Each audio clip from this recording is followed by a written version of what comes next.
আলাইকুম রহমতুল্লাহ বরকাতুহ। আমরা এখন ইনশাআল্লাহ মাওসুফ সিফাত নিয়ে আলোচনা করব। মাওসুফ সিফাতের যে বিস্তারিত আলোচনা, এটা এখন আমরা করবো ইনশাআল্লাহ। তো দেখেন, মাওসুফ মানে কি? মাওসুফ মানে হচ্ছে আহ যাকে বর্ণনা করা হয় বা যার গুণ গাওয়া হয়। যেমন দেখেন, নাস ইয়া যেমন আমি এখানে লিখি, যেমন কিতাবুন অর্থ কি? একটি বই। কিতাবুন অর্থ একটি বই। এটা সাধারণ একটা শব্দ। কিন্তু আমি যখন বলছি কিতাবুন জাদিদুন, অর্থ হচ্ছে একটি নতুন বই। যেমন আমরা বাংলায় বলি না যে একজন একটি নতুন বই, একটি ভালো কলম, একটি নতুন মাদ্রাসা। এই যে নতুন মাদ্রাসা, ভালো মসজিদ, ভালো ছেলে, সৎ ছেলে, যে খারাপ কলম, এই যে নষ্ট কলম, এই যে আমরা গুণ বর্ণনা করছি, এই গুণটা কি? একটা গুণ বা একটা সিফাত। আর আপনি যার গুণ বর্ণনা করছেন, যেমন দেখেন, একটি নতুন বই। নতুন হচ্ছে একটা গুণ, নতুন পুরাতন একটা গুণ। আর বই হচ্ছে কি? মাউসুফ মানে যাকে, যার গুণ বর্ণনা করা হচ্ছে, যার গুণ বর্ণনা করা হচ্ছে তাকে কি বলা হচ্ছে? মাউসুফ। তো মানে গুণান্বিত ব্যক্তি বা বস্তু। যেমন আপনারা বাংলায় বলেন একজন মেধাবী ছেলে। মেধাবী ছেলে, এই যে ছেলে হচ্ছে কি? গুণে গুণান্বিত। কি গুণে গুণান্বিত? ইয়া মেধাবীর গুণে, মেধাবীর কি গুণে গুণান্বিত হচ্ছে কি এই ছেলেটা। তো ছেলেটা হচ্ছে কি? মাউসুফ। মাউসুফ মানে হচ্ছে যার গুণ বর্ণনা করা হচ্ছে। আর সিফাত মানে কি? সিফাত মানে হচ্ছে যে শব্দ দিয়ে গুণ বা দোষ বা অবস্থা বর্ণনা করা হচ্ছে। যেমন একটি নতুন বই। বই হচ্ছে কি? গুণান্বিত বস্তু, মানে বইয়ের গুণ বর্ণনা করা হচ্ছে। গুণটা কি? গুণটা হচ্ছে জাদিদুন, মানে নতুন। যেমন একইভাবে ওয়ালাদুন জাকিয়ুন। ওয়ালাদুন অর্থ কি? একজন ছেলে। আর জাকিয়ুন অর্থ কি? মেধাবী। দেখেন, আপনি যদি একজন ছেলে, শুধু একজন ছেলে বলেন তাহলে কিছুই না। আর যখন আপনি বলছেন একজন মেধাবী ছেলে, তখন আপনার কি হচ্ছে? ছেলেকে মেধাবী গুণে গুণান্বিত করা হচ্ছে, তাই ছেলেটা কি? মাউসুফ। আর জাকিয়ন কি? জাকিয়ন হচ্ছে সিফাত। দেখেন, আমরা বাংলায় বলছি একজন মেধাবী ছেলে। মেধাবী এর আরবিটা আমরা আগে বলছি। মেধাবী আর বাংলাটা কি? সিফাতটাকে আমরা বাংলায় আগে বলছি। ছেলে, এটা কি? মাউসুফ। এই ছেলেটাকে আমরা কি বলছি? পরে বলছি। অর্থাৎ বাংলায় আমরা আগে সিফাত বলি, পরে মাউসুফ বলি। কিন্তু আরবি করতে হলে আপনার আগে মাউসুফ বলতে হবে, আগে তারপরে সিফাত বলতে হবে। যেমন একটি নতুন কলম। একটি নতুন কলম। এখানে দেখেন, নতুন কি? একটা গুণ। কলমটা কি? গুণান্বিত বস্তু। আচ্ছা, এখন এটার আরবি কিভাবে বলবেন? দেখেন, আপনি যে চিন্তা করেন তাহলে সিফাতটা কি বাংলায় আগে এসেছে, আর মাউসুফটা কি বাংলায় পরে এসেছে। কিন্তু আপনি যদি আরবি করতে চান তাহলে আপনাকে আগে মাউসুফের আরবি করতে হবে, পরে কি সিফাতের আরবি করতে হবে। অর্থাৎ বাংলার উল্টা থেকে আরবি করতে হবে। আর একটি তো কোনো আরবি নেই। তো আরবিটা কি হবে? কলামুন, কলামুন জাদিদুন, অর্থ কি? একটি নতুন কলম। বাংলার উল্টা থেকে আপনি কি করছেন? আরবি করছেন। বাংলায় আগে সিফাত আসে, পরে মাউসুফ আসে, কিন্তু আরবিতে আগে মাউসুফের আরবি করতে হয়, পরে কি সিফাতের আরবি করতে হয়। যেমন আপনি এখন বুঝবেন কিভাবে যে এটা কোনটা মাউসুফ কোনটা সিফাত। দেখেন, আপনি একটু চিন্তা করেন, কলম। কলম কি কারো গুণ হতে পারে? কলম কি কারো দোষ হতে পারে? না, হতে পারে না। কিন্তু নতুন, এটা কারো গুণ হতে পারে। আবার নতুনের বিপরীতে কি? পুরাতন। নতুনের বিপরীতে কি আছে? পুরাতন আছে। মানে নতুন, এটা কি? গুণ হতে পারে। কিন্তু কলম কি? গুণ হতে পারে না। আপনি নতুনটাকে সব শব্দের সাথে যুক্ত করতে পারবেন, সবার সাথে যুক্ত করতে পারবেন, কিন্তু কলমটাকে কি আপনি সবার সাথে যুক্ত করতে পারবেন? যেমন আপনি বলতে পারেন একজন নতুন ছাত্র। আপনি কি বলতে পারেন একজন নতুন ছাত্র একটি কলম? এমন এমন কি বলতে পারেন? বলতে পারেন না।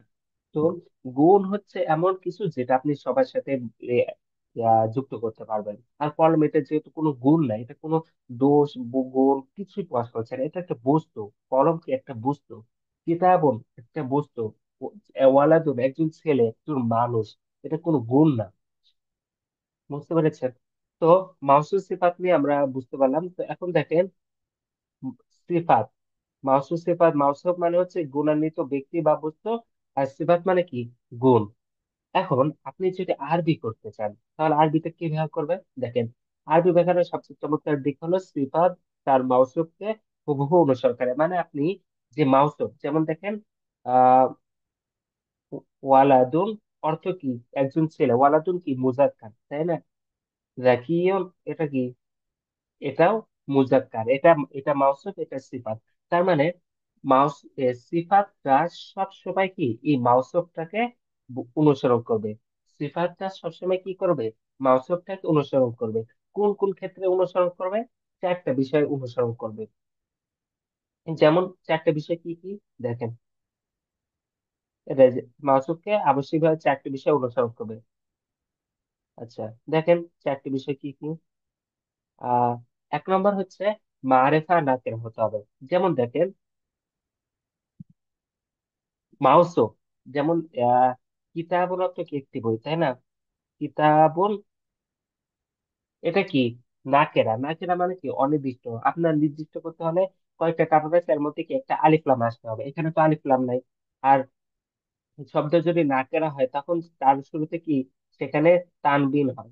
তো এখানে যেহেতু তানবিন আছে, তার মানে কি কিতাবুল এটা নাকেরা, যেহেতু আলিফ লাম নাই। এখন সিফাতেও কিতাবুলে যেহেতু শুরুতে আলিফ লাম নাই, তাই তার সিফাতেও কি থাকবে না, আলিফ লাম থাকবে না। কিতাবুল অর্থ কি একটি বই। আপনাকে যদি আমি বলি আমাকে একটি বই দাও, আপনি কি বুঝবেন নির্দিষ্ট কোনো বই? আপনি বুঝবেন এই এখানে অনেকগুলো বই আছে, তার মধ্যে থেকে একটি দিলেই হবে, এটাই তো বুঝবেন, তাই না? তার মানে কি এটা অনির্দিষ্ট, তানফি মানে অনির্দিষ্ট।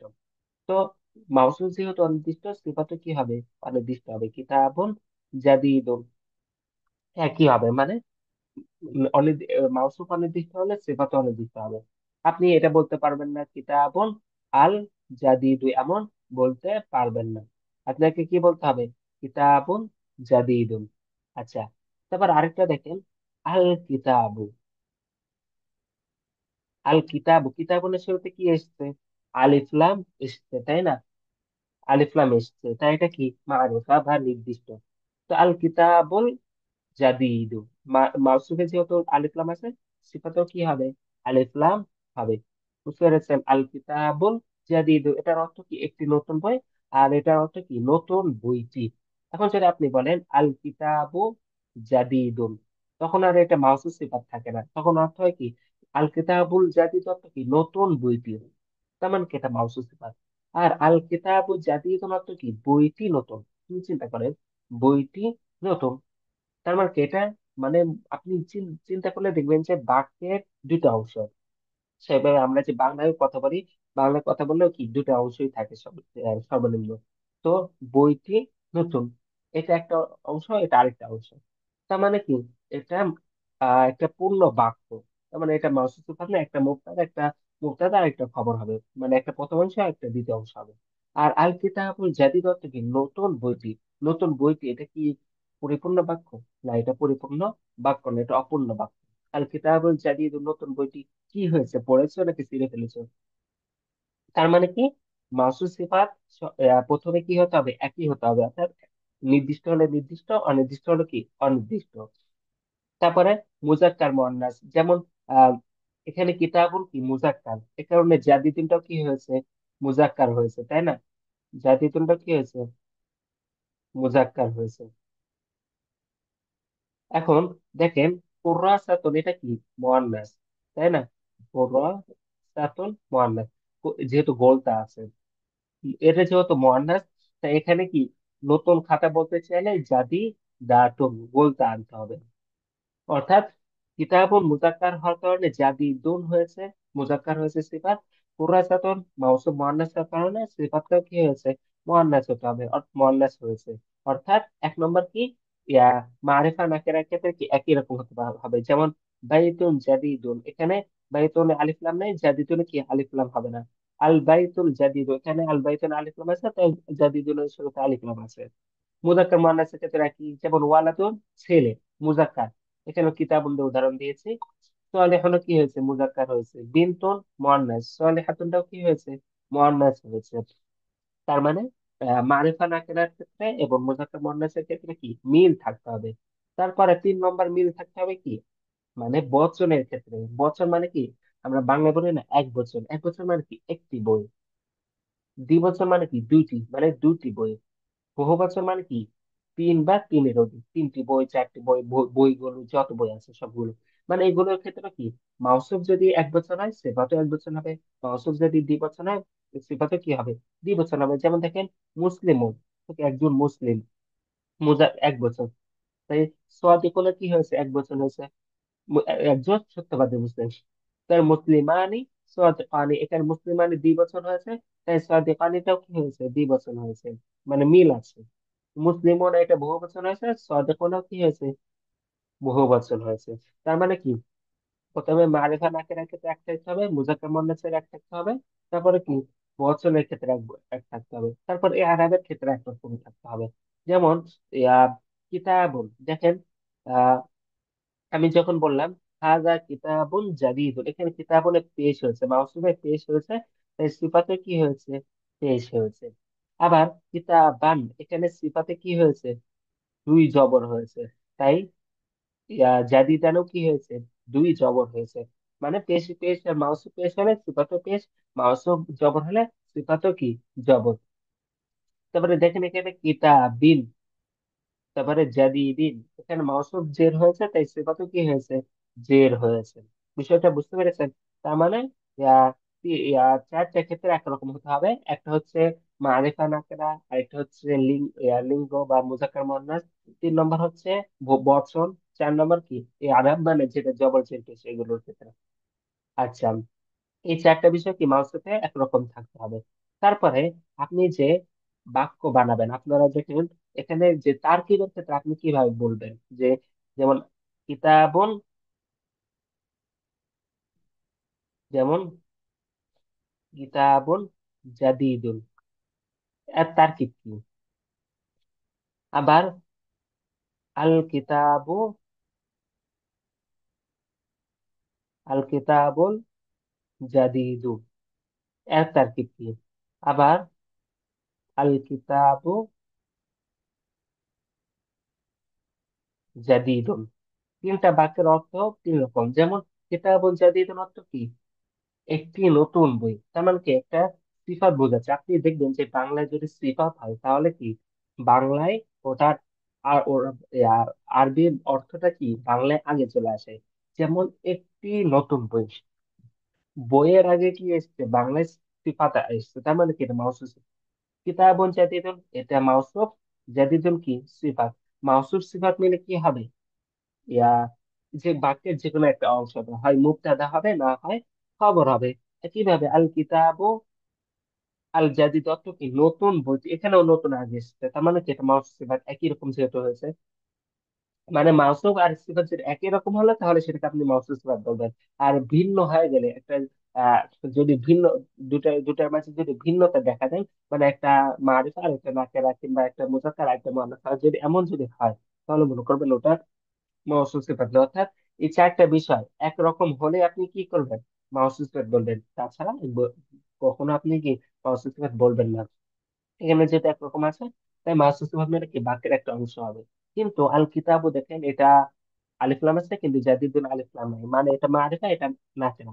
তো এই কারণে এটা কি হবে, এটা মাহসুস কথা হবে না, এটা কি হবে মুবতাদা, আর এটা খবর।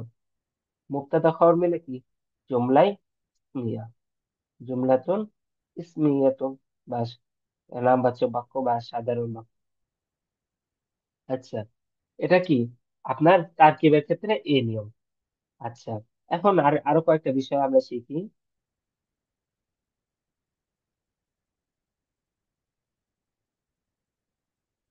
আচ্ছা, তারপরে মাউসুস সিফাত মানে আহ, মাউসুস সিফাত কয় প্রকার।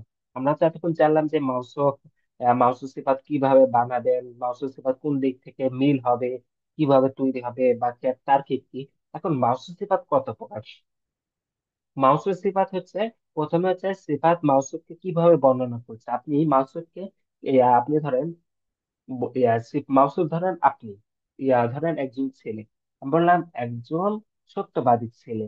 তো ছেলেকে আমি যেভাবে গুণ বর্ণনা করছি, ছেলের গুণটা আমি যেভাবে বর্ণনা করছি, এভাবে কি এই যে গুণটা তার বাস্তব গুণ হতে পারে, আবার এটা তার বাস্তব গুণ নাও হতে পারে।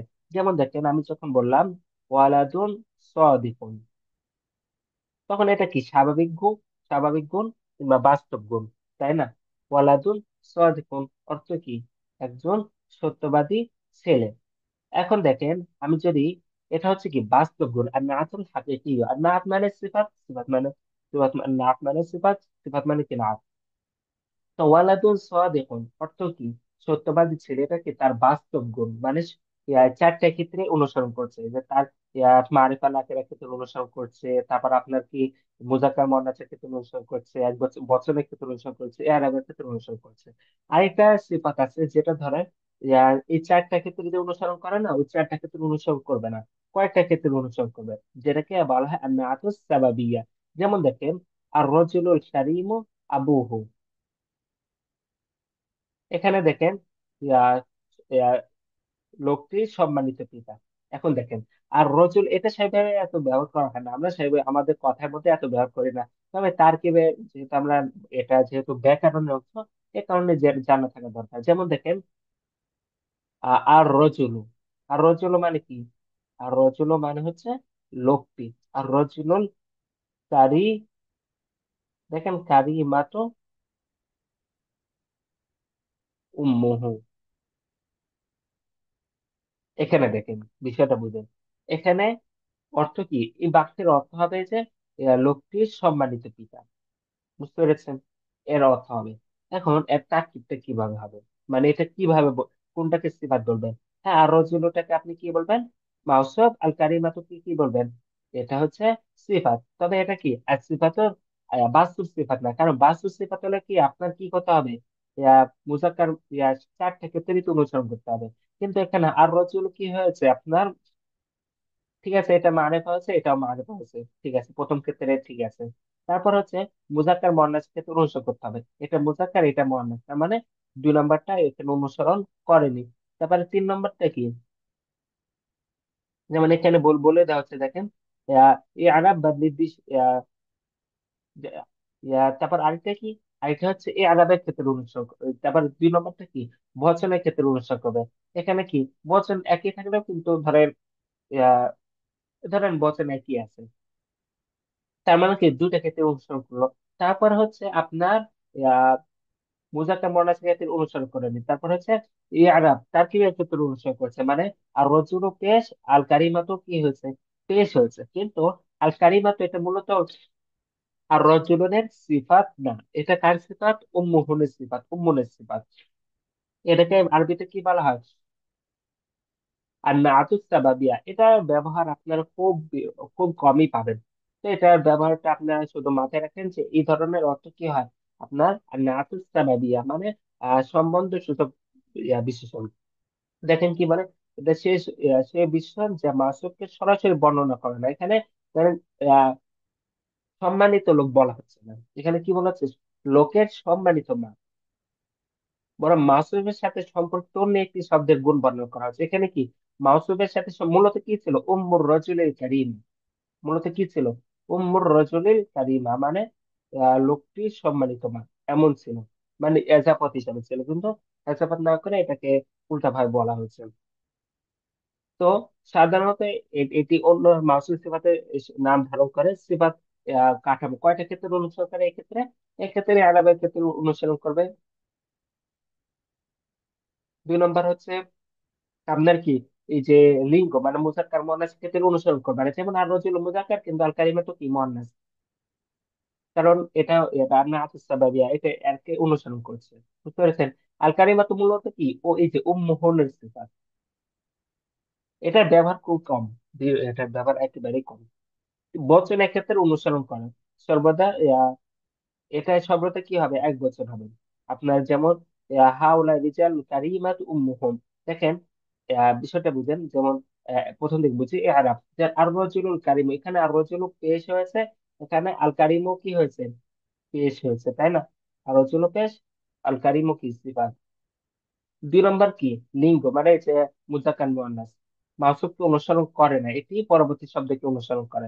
যেমন জাতিল বিনতুল আলিমাত উম্মুহু, এখানে বিনতুল না হয় যদি আপনার ওয়ালাদুল হতেন, যা আল ওয়ালাদুল আলিমাত উম্মুহা, এখানে এখানে কি আল আলিমাতু, যেমন এখানে যে আপনাদের উদাহরণ দিয়েছেন আল কারিমাতু আর রজুলুল কারিমু, এখানে রজুলুকে অনুসরণ না করে, মুজাক্কার মুয়ান্নাসকে অনুসরণ না করে কি এটাকে অনুসরণ করেছে। তার মানে কি লিঙ্গকে অনুসরণ করে না। 3 নম্বর হচ্ছে আপনার বচন। ইয়া ইয়া বচনের ক্ষেত্রে এটা কি আপনার সর্বদা এক বচনই থাকবে।